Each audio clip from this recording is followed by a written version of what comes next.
Okay, so we understand that in order for motion to be created, you need a force. Okay, so I'm going to go back again to the other evening. I'm going to do this. I'm going to do it upside down for the benefit of you, okay?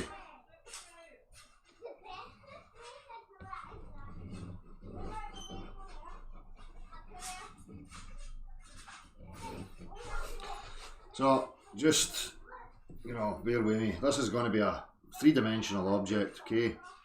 And this here, you need to consider this as the infinite void of space. It can be an infinite medium or whatever. It could be water if you want. It's infinite.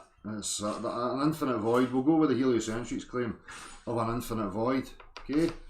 So, as I said to you, now you ask the question, okay, well, this object of mass in the void, where's it going to get direction and where is it going to get weight?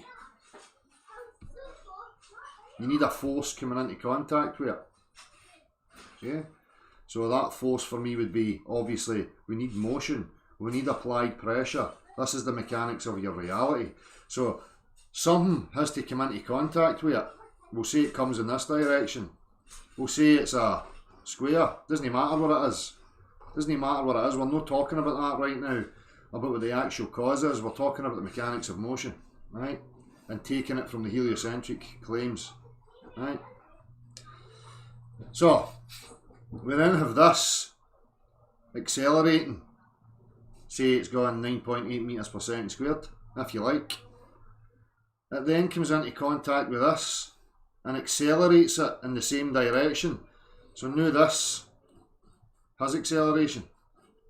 Now it has a direction because that is where that came into contact with it and it's now accelerating against it, putting it into motion. So we now have a reference point of down because we can pinpoint where the acceleration is coming from. We also have up, which is just the opposite. Now we have the perpendicular, we have the horizontal. Now this object has direction. Now this object has weight, because if it's in an infinite void and it has mass, it has no weight. How is it going to get weight? It needs something else coming into contact with it and pressing against it. Now that's going to offer up resistance, which you would class as weight. With me so far?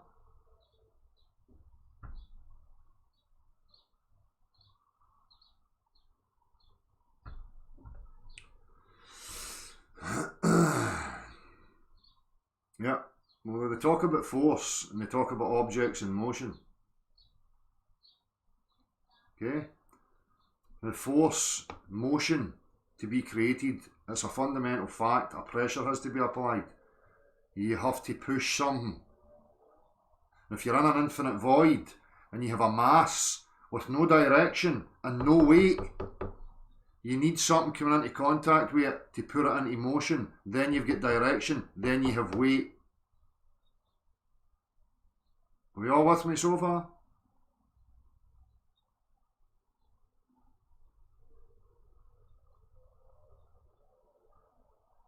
We'll get to the density stuff.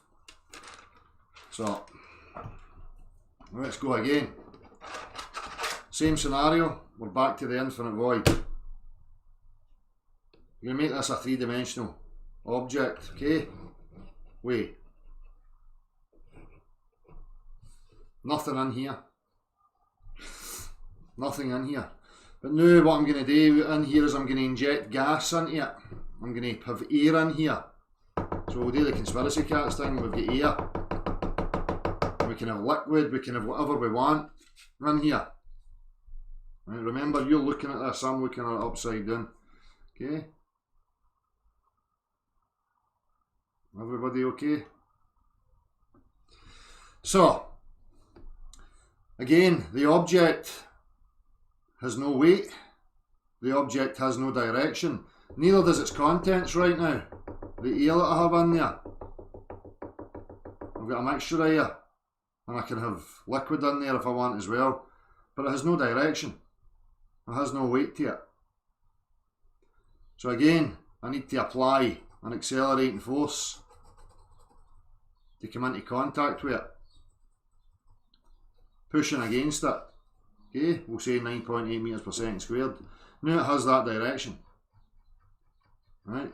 Now it has weight because of whatever's pushing against it to put it into motion. Now as it goes into motion, what's going to happen to all this stuff in here?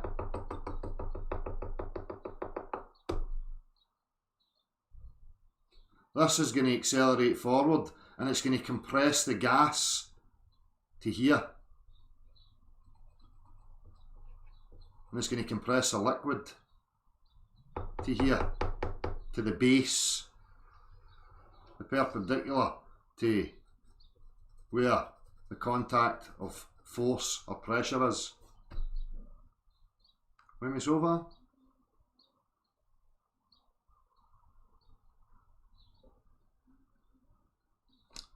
So let's just have a wee look at a couple of things here.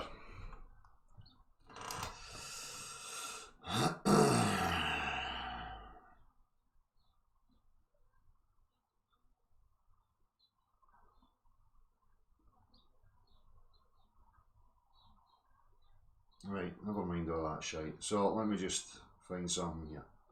Bear with me.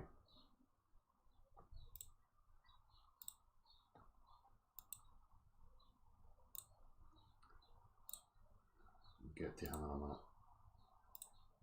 Was it this one?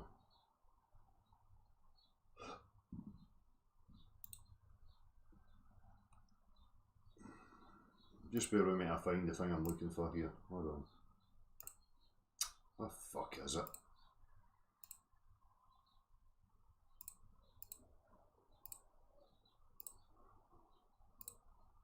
Right, here.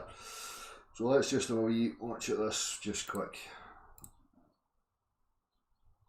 Do something pretty interesting. Check this out. I've got a pendulum suspended from the top of our family van, and we're just going to drive forward. We're going to accelerate. So if we're going that way, which direction do you think this pendulum should go? What do you think? 3, 2, 1, go.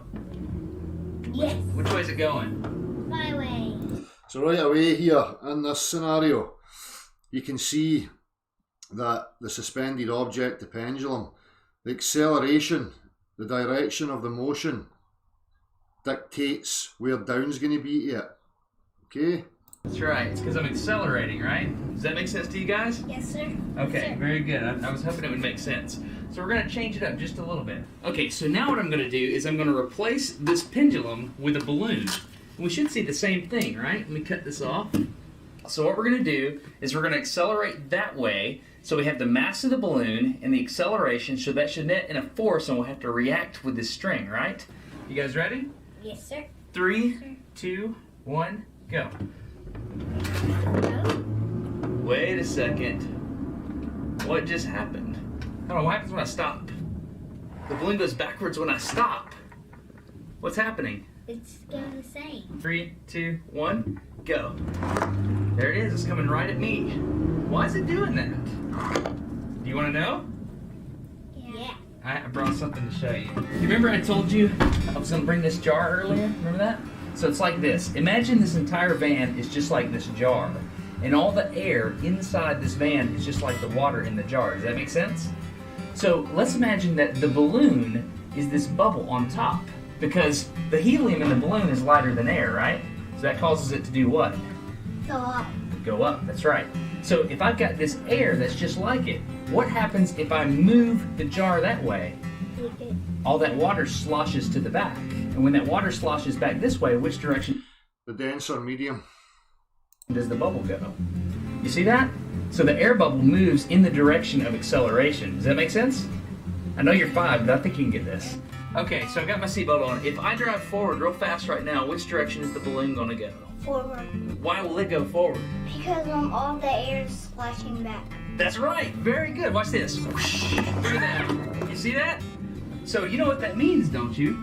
Yeah. That means you have more air to breathe than Daddy does when I'm going fast. So anybody can recreate that for themselves. So let's try and think about what I've just been saying here. Okay.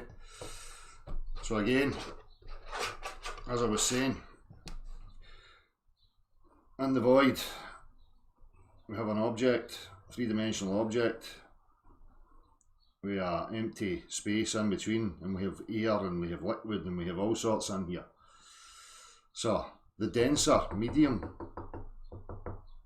is going to go to the point of acceleration before the less dense stuff. The air is going to compress so that within a set band you're going to have a more compact, denser portion of compressed air, only because you have an accelerating force to give it that direction. Which is why when you see the situation with the car and the balloon, you just use a cube, okay, and the cube's going to go in that direction. And you've got your wee balloon in here. The reason the helium balloon moves forward is because the other air surrounding it is being compressed as this accelerates in that direction.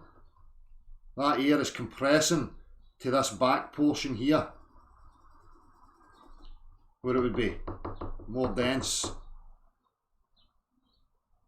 With me so far?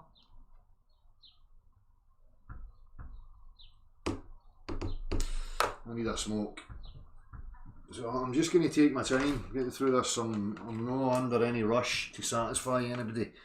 I'm just going to keep pottering through this.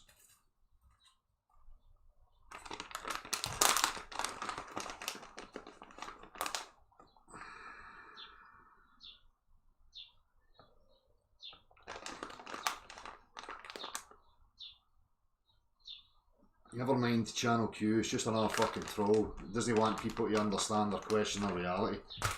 Just because that moron thinks it's got a grasp on fucking pulling forces and all that. There's no such thing as a fucking pulling force. We'll get to that though.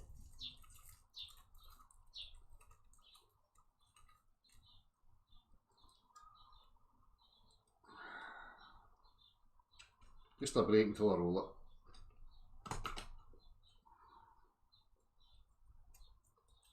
You can lol all you want, hen. Away you go and fucking demonstrate a pulling force.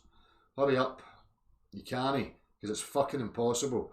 So away you go, continuing your wee idiotic debates and thinking you've got a grasp on your reality while the rest of us try and get on with it. You're just another willfully ignorant moron.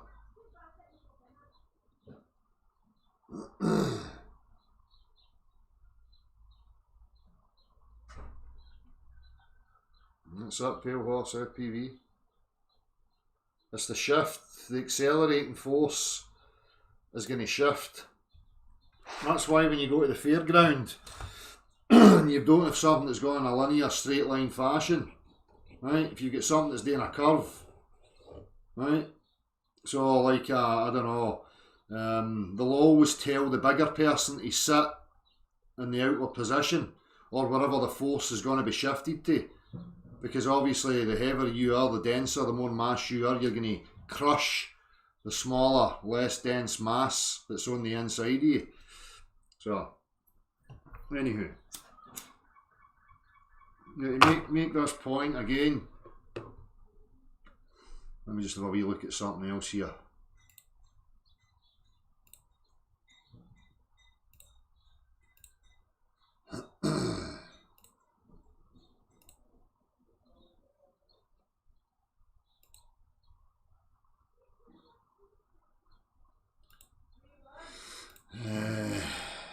Was it this one?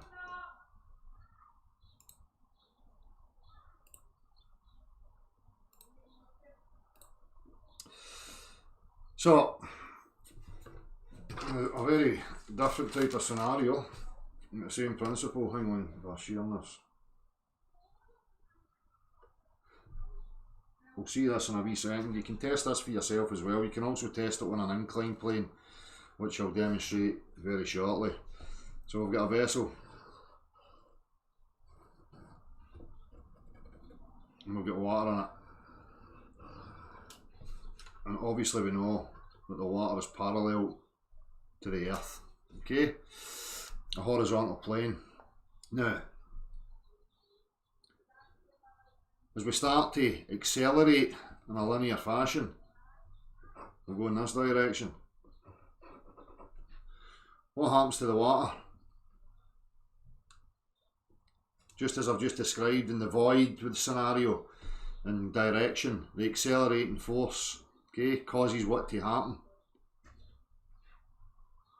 That now wants to shift to be parallel with the back portion. And if you can accelerate it fast enough, that's exactly what you're going to get, which is why the water will now do this. Okay, as it starts to shift around and align. I've not got all the vocabulary, but I know what's going on here, right? So you just need to bear with me with the vocabulary, right?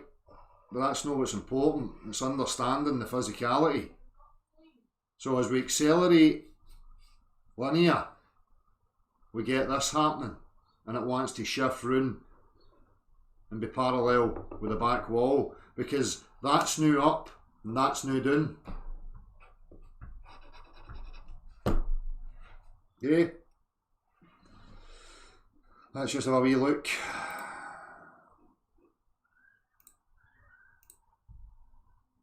Where is it?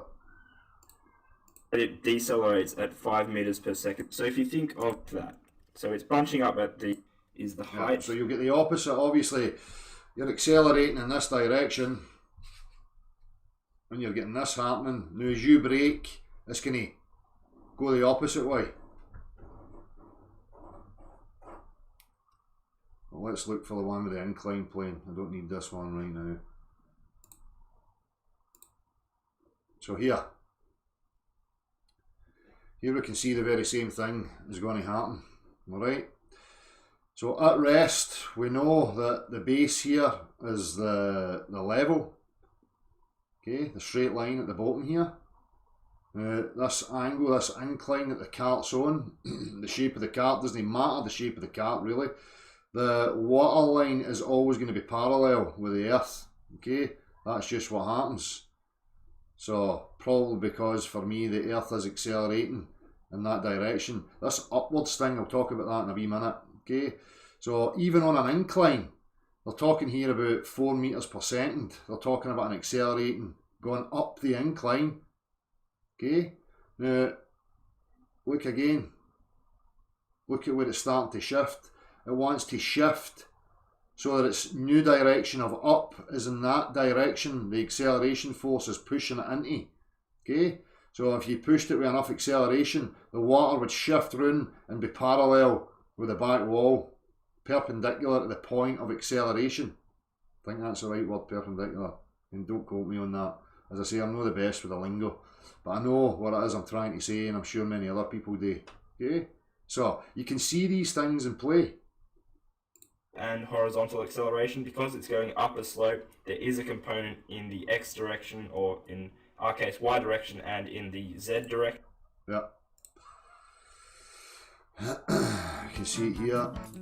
So you can see again in this is exactly what happens if we have a steady standing body of water. We know it's level and it's parallel with the base of the container. Okay, so you get two parallel lines, but as you accelerate it horizontally, again you can see this shift starting to happen. Eventually, if you accelerated it fast enough, the whole lot would shift to this back wall.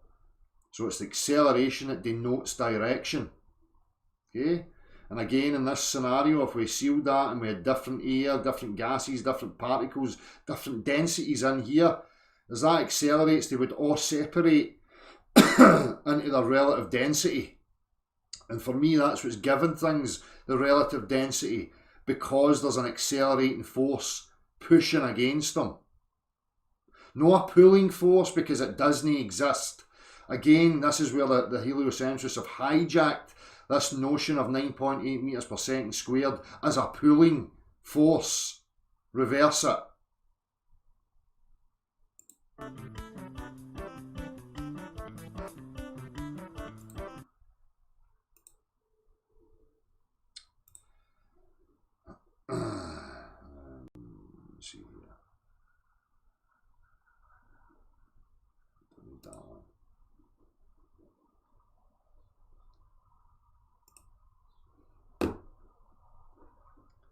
don't think I need any of these right now, just hold on a wee minute.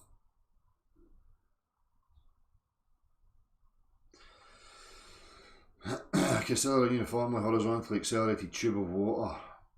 I know that the fluid experiences a pseudo force in addition to its own weight so that it reaches equilibrium in the below diagram. Why can't water also exert a force like this so it can be in equilibrium horizontally? Blah, blah. The surface of the liquid is going to be perpendicular to the total acceleration, including gravity. If you have a cup sitting on a table, then only acceleration is gravity. See, they're talking about acceleration, right, in this gravity thing. But there's no such thing as a pulling that can achieve acceleration or motion. So the only thing that it can be is that the earth is in motion, but it's pushing against us. So let's just come out of this soon. I'm going to come back to it, but I want to just talk about something else quick.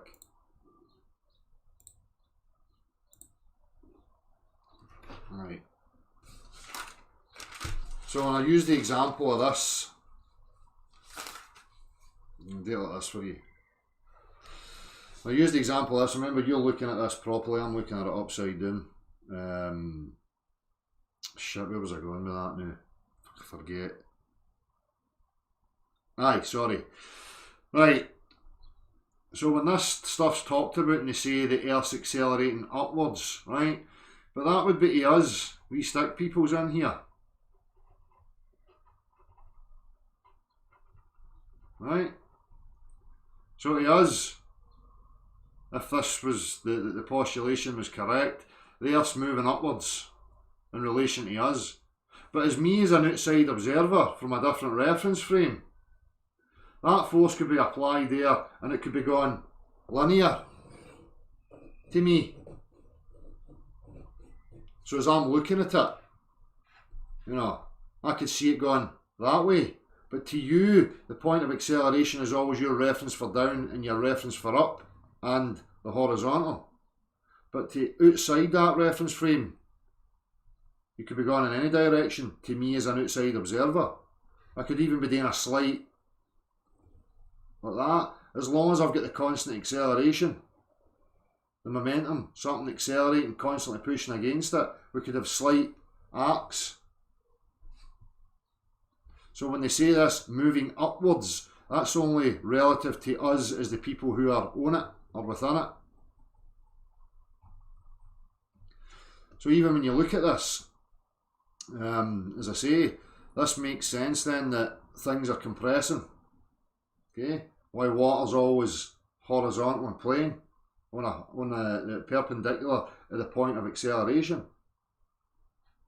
If I put a lump of stuff here, you know, like jelly or slime or something, eventually it flies flat like a pancake because there's a constant pressure being applied to it, pushing it.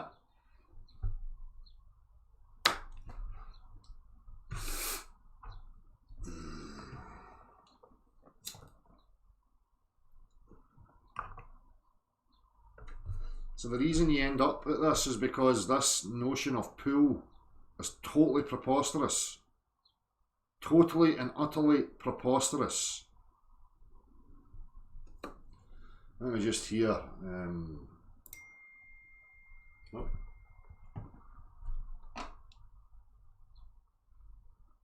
Must have bought my what I'm showing. I don't know what I'm showing. Hold on, if I went too far up. Aye.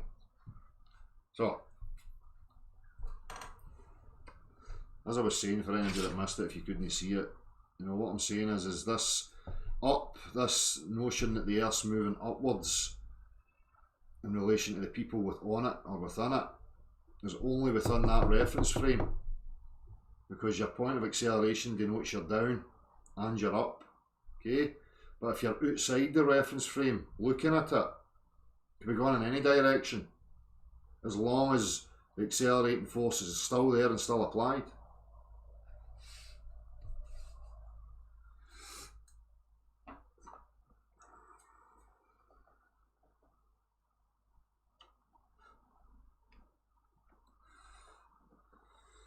Again, go back to this. and we understand this. Now, what's going to happen if I put this into a spin? What's going to happen with all this here if I start putting that into a spin, as well as making it go in that fashion? It's going to knock it out of equilibrium.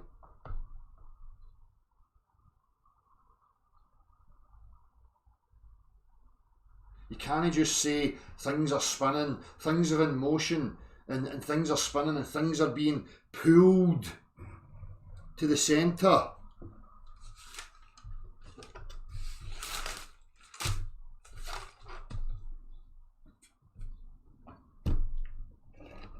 It's not going to work. It's not around now.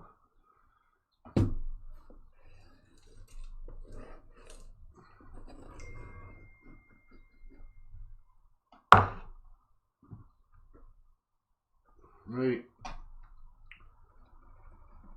You can't just now start claiming that things have got acceleration and motion being created by something pulling them. Right? If this was a body of water and I created a whirlpool, if I had a feather sitting here and I had a feather sitting here and I started a whirlpool, right? So that we get an inward vortex, then these things would move in there and start to spiral in to the vortex, right? But that's not what they're claiming. They're claiming motion and acceleration is being created by pulling. So what they're now trying to say is that this is why they come up with all this abstract bullshit, warping and bending of space-time and all this jobby gobbledygook. They're trying to say that there's an imaginary force in here, right, that somehow can grab onto this without any physicality, can now grab onto an object without any physical interaction, right, to give it acceleration or direction. They're saying there's an imaginary, non-geometric, non-entity here at the centre of the circle that somehow lassos magical ropes round it like that and then winds it in. That's just nonsense.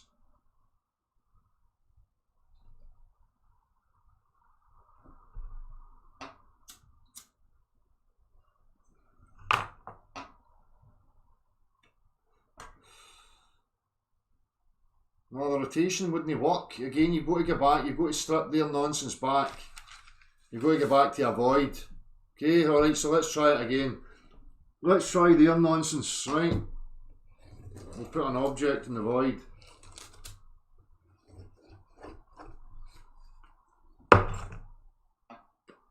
Here's the object. Right. Now we want to give the object, this is a globe. Globular Earth, right? We need the globular Earth to now have direction.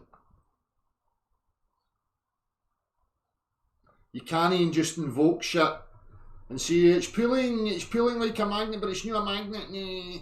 Right? That's not what they're claiming.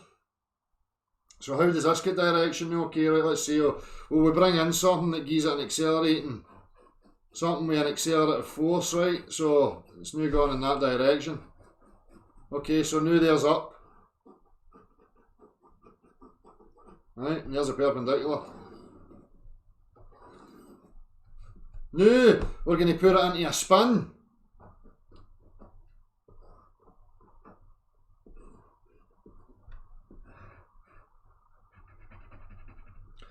Now where's the direction going to be with this fucker spinning?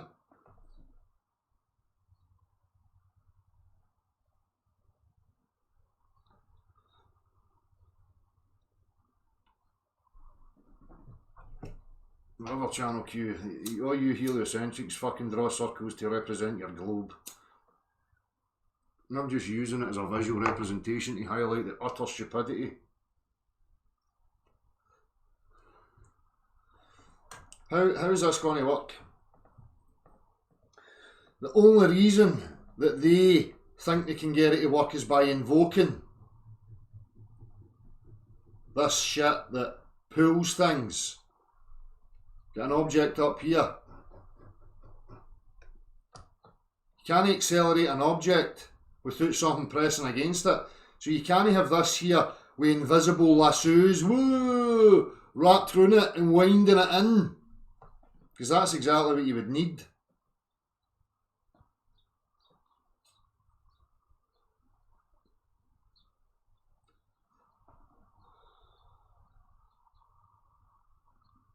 Oh, you're no clever at all. You're very silly.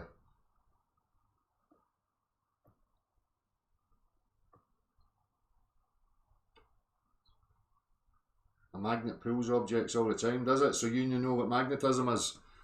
You're up for a Nobel Prize and all that. You're going to get some serious accolades because you know how magnetism works.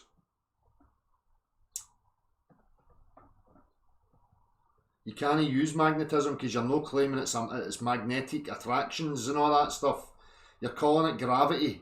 You're claiming there's a force known as gravity that's created by a mass, right? That can cause things to accelerate and have direction. That's no. I mean, you can't demonstrate that again in reality. You cannot demonstrate this notion anywhere in reality whatsoever. You can just keep saying gravity.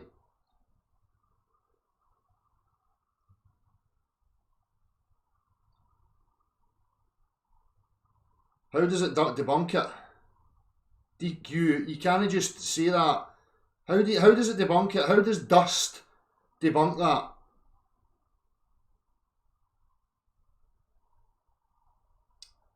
Let's hear it, DQ.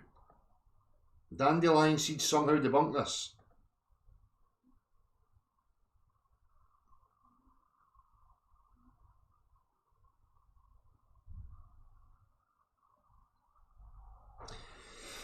Again, getting back to what I showed you earlier. Where is it?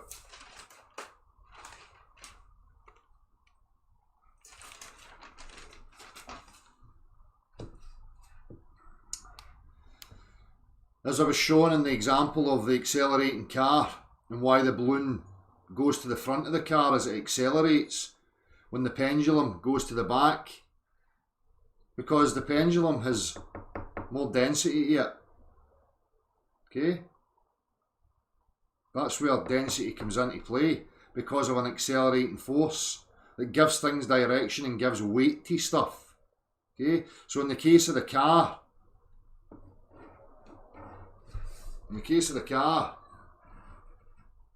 with a balloon going in this direction and its acceleration, the air within here compresses to the back,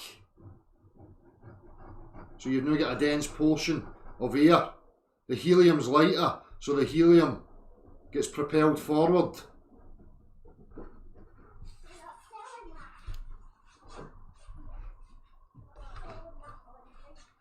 So you're saying with your dust particles and your dandelion fucking seeds and whatever else, they're all now subject to their density. And you can have the density because you've got an accelerating force that's given direction and creating density.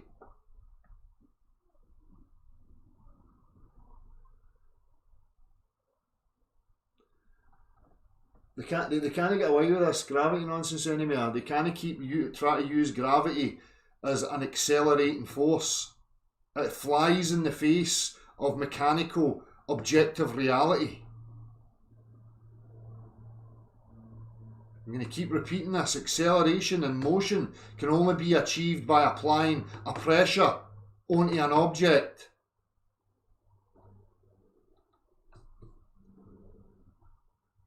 You feel this if you're in a fast car or on an aeroplane. As the acceleration starts to happen, you start to feel your weight shifting towards the opposite of where it's going. Your weight's going to shift to the back.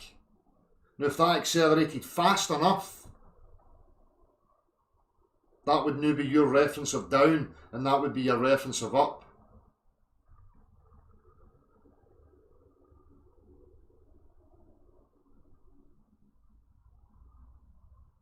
Accelerate the car upwards, the same thing happens, supercurve. That's what I've just been showing you. you understand that the car accelerating in that direction compresses the air here, which then pushes, the density of that is then forced to go forwards. So it doesn't matter what direction. If you want to go up the way, it's the same thing. So here we have another container. There we've got a wee balloon full of helium in it, right? And this is all air. But right now it doesn't have any acceleration, doesn't have any weight to it. It's just in the void, suspended in the void. Now if I bring the accelerating point here, as you say, upwards, as that gets shifted upwards, all this air in here is going to compress and become more dense, and it's going to force the lighter contained air within that helium balloon to come in that direction, just the same as in the car.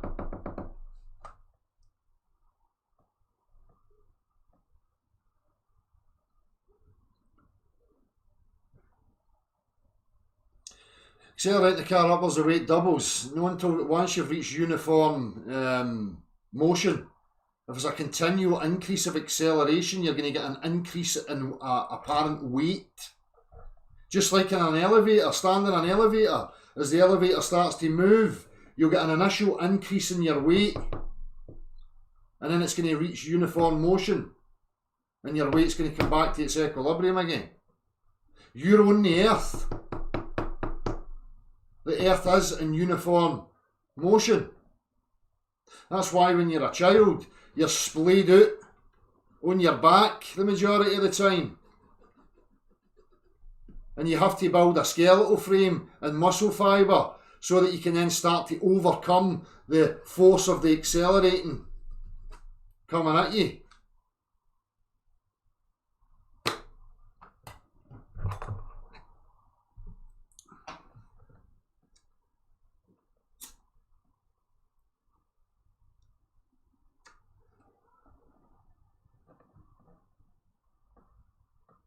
No, you're saying downwards. How do you know it's downwards? It can't be downwards. There's no an accelerating pulling force. The acceleration's coming up at you. You're on the Earth, which is accelerating at 9.8 metres per second squared. It's the Earth that's accelerating. That's how you're getting weight. Are you daft?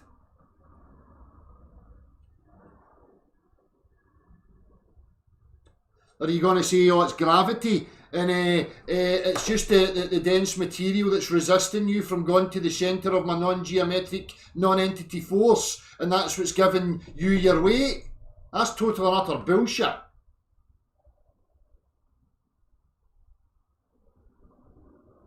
Object in three-dimensional space has mass, has a density to it. It has no weight. The only way to give it weight is to bring something into contact with it and push against it. Now you've got resistance. Now you've got a point of weight.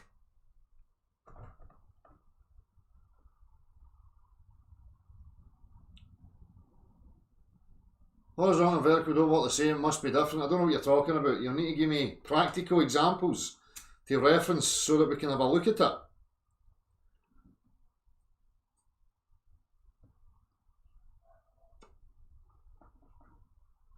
No, it doesn't fit it dabbing good.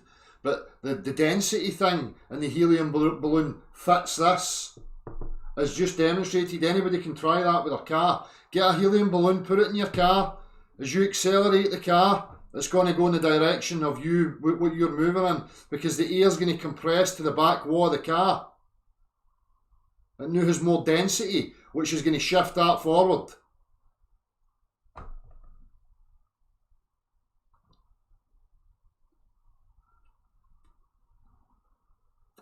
Exactly, Phuket word, gravity, unicorn motion. We're just making it all up.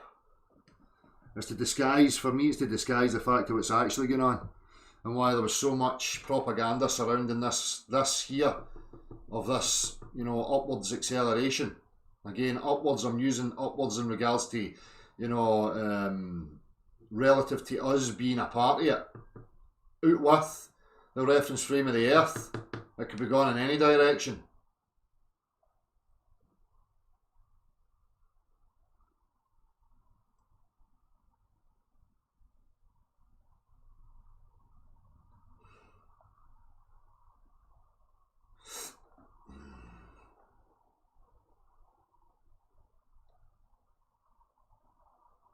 super curve?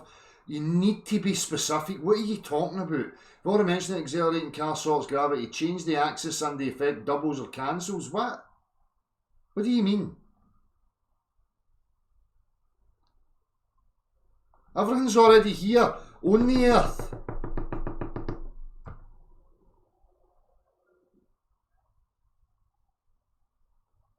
That's why if I'm here and I shoot something in that direction, right? If I don't keep giving it an injection of more force, it's going to start to peter off and it's going to start to, what you'll say, fall towards Earth. But is it? Is it just because it now doesn't have enough momentum, enough force behind it, that it's slowing and the Earth's coming back into contact with it again?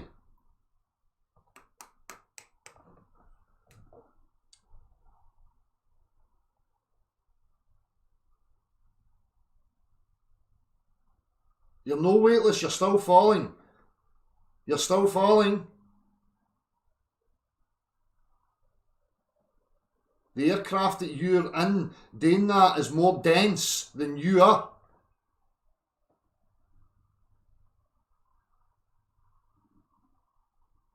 And again, you can see it in that scenario. If it keeps accelerating, eventually you're going to hit the back wall of the aircraft that you're saying is coming down the way, or falling.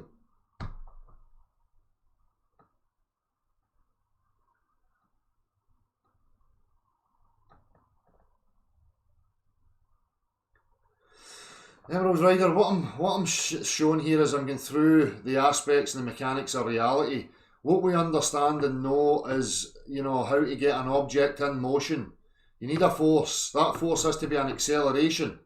It has to press on it in order to put it into motion. So when we're in the void taking their claim, and I put an object in here, it has no direction. It has no weight to it. It can be made of stuff, it can be made of whatever. But until I've got some accelerating force on it, I'm not going to give it any direction. I'm not going to get a density gradient.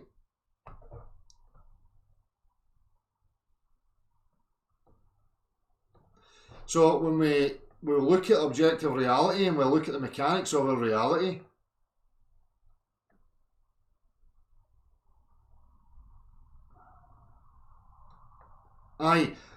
until you come back into contact with the Earth again, super curve, because now you've got something to resist both you and the weight that you're holding.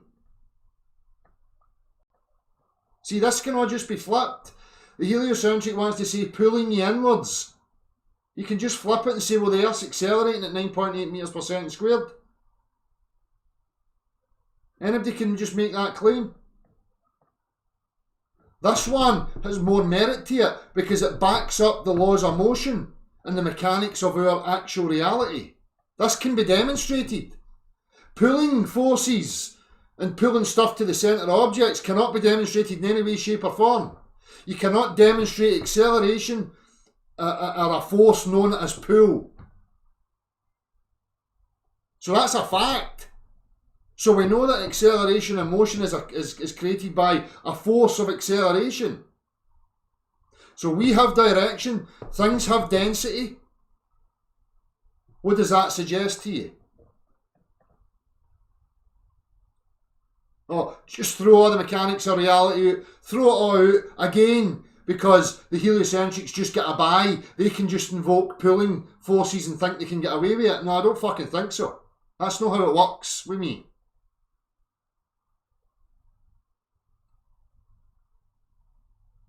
Of course it does, one conscience. But remember, up's only up relative to us. If you're outside the Earth, the reference frame of the Earth, it could be gone in any direction.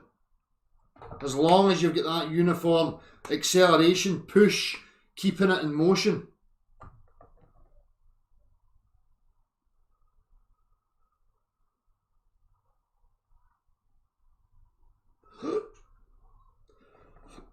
So, I can assert this based on demonstrable, practical demonstrations.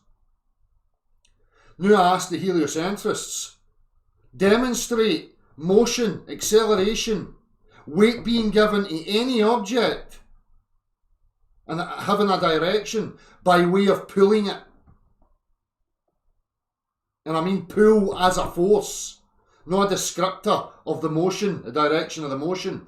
As a force, demonstrate pull. And then we'll have a look at what's merited in your claims. Because so far, what I can see is that it's total bullshit and flies in the face of mechanical reality.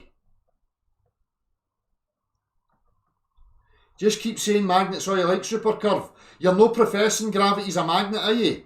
Just tell me right now, are you professing that gravity's a magnet?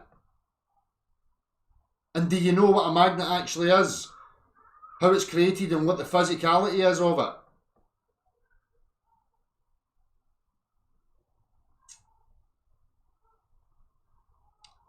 Aye, electromagnetic lift a car, and it's still the same thing. The electromagnetics is a force, right, that comes into contact with it and pushes against it. Shut up, Supercurve. You're a clown, son. Absolute spastic.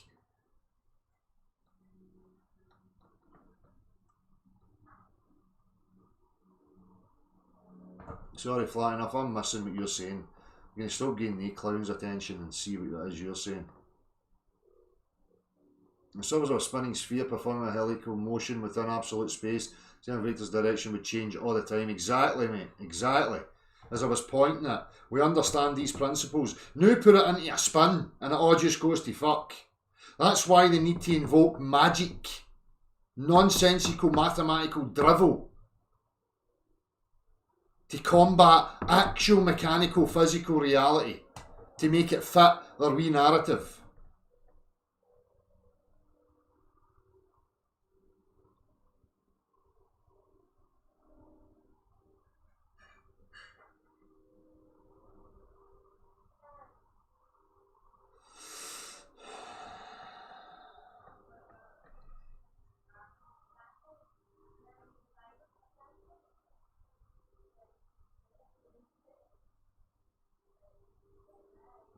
Don't let them drag you into this. You need to take it right back to their initial claims. Their initial claim is that we've got a void, right? We've got this big bang shite. So this big bang, the way they show you it, it's like a fucking tube that comes from one point, right? Like this. So they're trying to invoke, you know, a limitation to it. But then they're going to tell you it's an infinite void. But we'll just go with that bullshit. So they're saying everything spews out here. And you've got wee objects all flying out. For this big bang.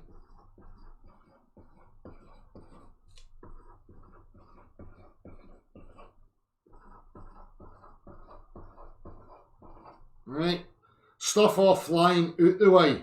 So, right there and then, cool. So we've got a sort of direction, right, coming through these points, if you like, right. But as soon as you start to spin these, right, you've now lost your point of direction. Nothing would stick to this in any way, shape or form.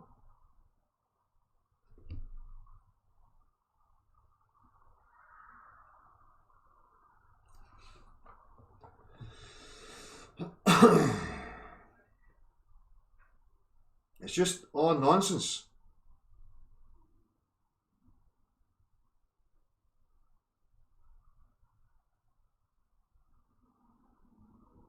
Of course it makes sense, Goliath Flyer. They've just interchanged the accelerating force as we know it. Objects in motion require an accelerating force. That gives them their motion, it gives it direction, and it sorts out the density layers. Okay? They've just flipped that about.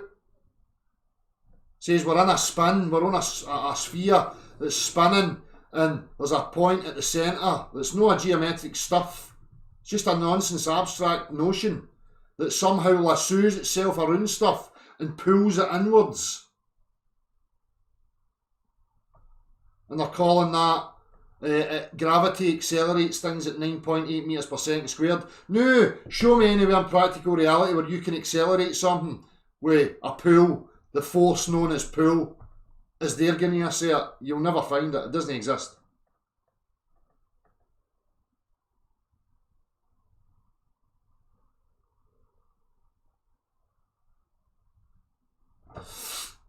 Let me see what else is on here, just to have a wee look-see. Hold on.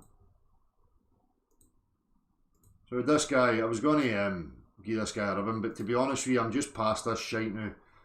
I can't be arsed with these people. They can waffle shite all they fucking like. I'm only interested in progress. If you're a regular person and you haven't seen my other 2 Flat Earth videos, I'll be begin. Number 1, one extremely problematic side effect of taking the globe and flattening it out into a plane is that gravity makes no sense, and No, your gravity doesn't make any sense, mate. The gravity, even that, I'm not going to say, make any claims to this pizza model crap, but that being accelerated in that direction up the way to your reference point right now would give me a direction of down. It would give things weight. Okay, it would sort the densities. Things would shift into the density layers. Okay, that's bullshit here. Doesn't make any sense with pulling inwards like a magnet, but it's not a magnet. It's just an abstract notion that I need to fit this cartoon sphere. there is no reason for things to fall to the ground. I've just gave you a reason. Objects in free fall accelerate at 9.8 metres per second squared. Really? Objects accelerate towards the ground at 9.8 Or I can just interchange what you said and say the ground accelerates towards the objects at 9.8 metres per second squared. meters per second squared. That's an indisputable fact. And it is also an indisputable fact that any acceleration requires a force to produce it. Exactly. Any acceleration requires a force to produce it.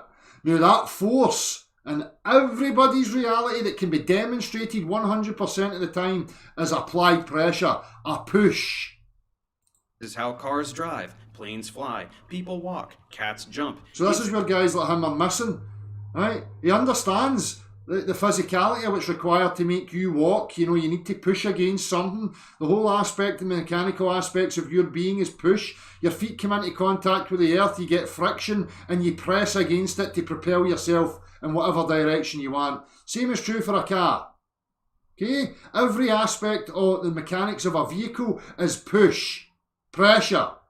That all translates along the drive shafts to the levers that are known as the wheels. The wheels have a rubber. They come into contact with the surface of the earth. They grip in and they propel themselves forward by pushing against the surface of the earth. Same is true with the aircraft. The aircraft requires a push which comes out the back. It's a compressed air that pushes against the air at the back, okay, propelling the aircraft forward. Then it gets lift through the wings. It tilts its nose up and it aquaplanes, the same as a boat. Right? Same as a cat. Same physical aspects as a human being in order to make motion happen. Okay? You need pressure to be applied. That's what gives things motion. None of this is pulling. None of it. It's how literally all motion works. Even charlatans like the Globe Buster. Yep. So, he knows that's what's required. But then, he's going to turn around and say, oh, gravity's a pulling force that I can't demonstrate, that flies in the face of mechanics, motion, acceleration. Again, they don't get a buy. They need to start addressing this because it's flawed. It's total and utter ridiculous garbage.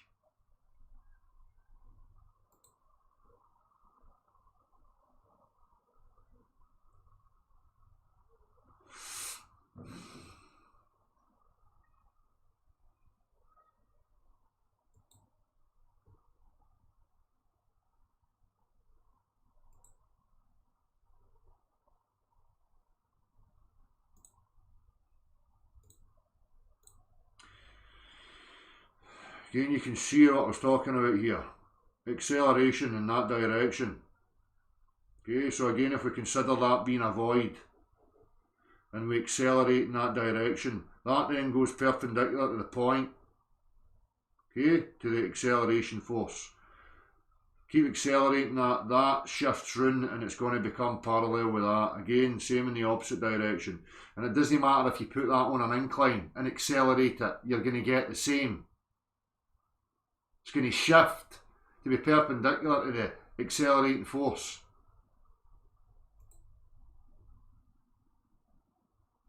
The surface of the liquid is going to be perpendicular to the total acceleration.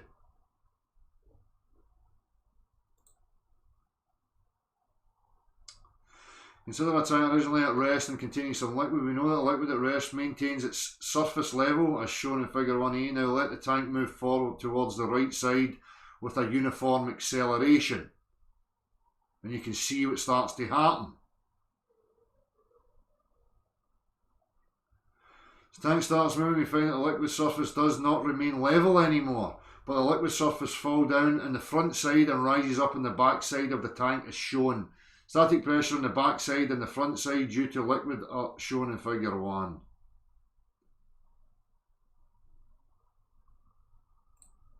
I'm still sharing this. I don't think I need that one anymore. Well, we've seen that. So just to show you again, when he explains it. All right, you guys ready? Yes, sir.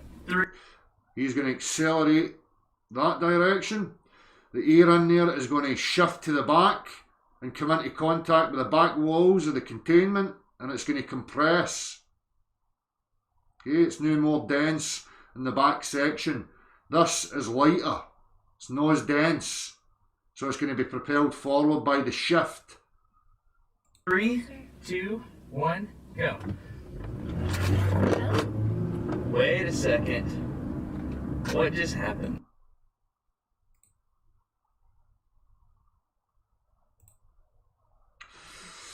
So, here you can see it. So again, here's the object, we'll call it a helicopter, this is the void. There's nothing here. Right? Even there's air and everything here. What's going to give that mass, weight and direction is the base or the surface coming into contact with it, pushing against it, you know, and it's 9.8 meters per second squared, which gives it a set weight and direction. It now has a point of reference for down and a point of reference for up in the perpendicular.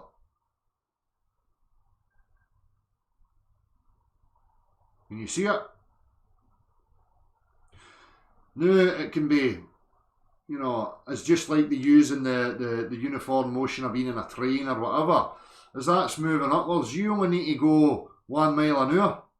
If you can keep enough thrust or acceleration doing 1 mile an hour, you're going to stay above the surface of this.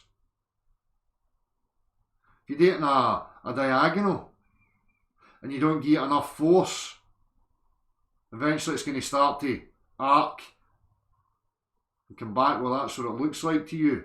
But I can just assert that it's the earth that's coming into contact with it, because it no longer has enough force and momentum to keep away from the earth that's coming back to meet it again at 9.8 meters per second squared. So, you know, you can just change that aspect to what I'm saying. Who's right?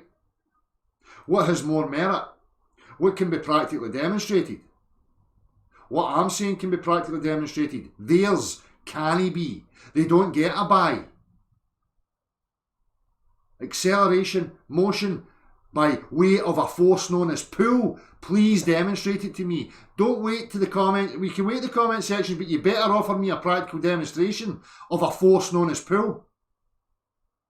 Challenge anybody to demonstrate to me a force known as pull that gives acceleration to anything and motion to anything. You can't do it. So, what has more merit?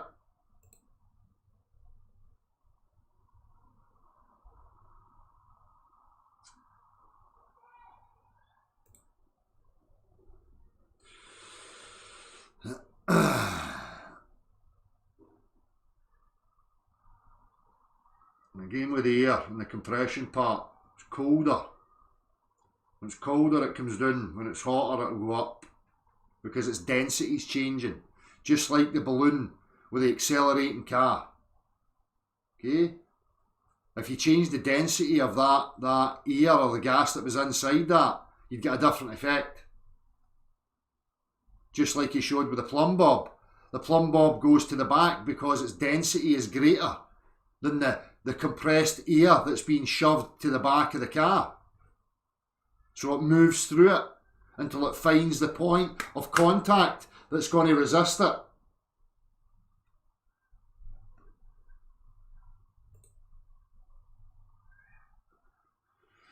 Why it's necessary to travel 11 kilometers per second to escape the Earth's gravity? Bullshit.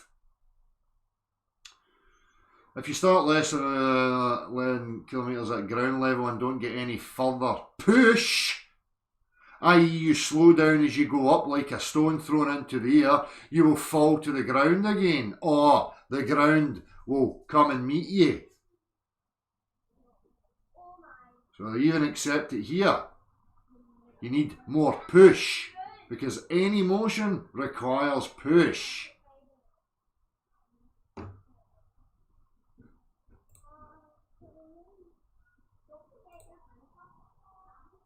And here, gravitational usage, but that is not technically correct, because weight is the force that Earth is pulling down, or I should say, the force of gravity. see, notice here, I don't know if this guy's, understands, because he just corrected himself. The force of gravity pulling.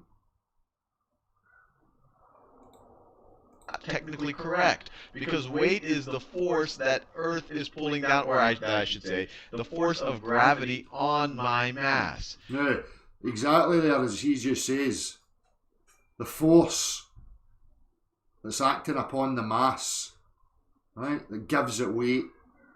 Now again, I'm going to challenge every single person on this fucking earth right now to demonstrate to me or anybody a force that gives motion and acceleration to anything that's known as pull. There's your challenge, globe proponents. Away you go and let's see what you come up with.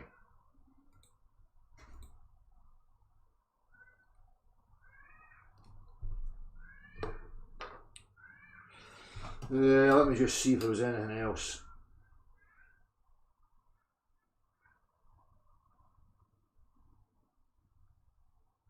Yeah, I think that was it.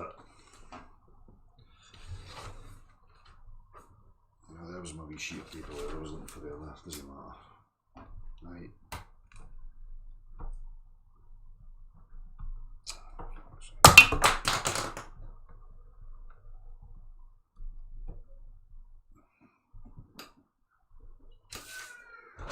So as usual, I'm going to open up now, and I'm going to invite anybody to have this discussion with me, just so that it demonstrates that, again, we're only people who are questioning stuff, trying to make sense of reality. So if you're interested and you think you've got something to offer here, I'm going to make a smoke and I'm going to create a wee hangout and I'm going to post it in the chat box, and you can come in and you can let me know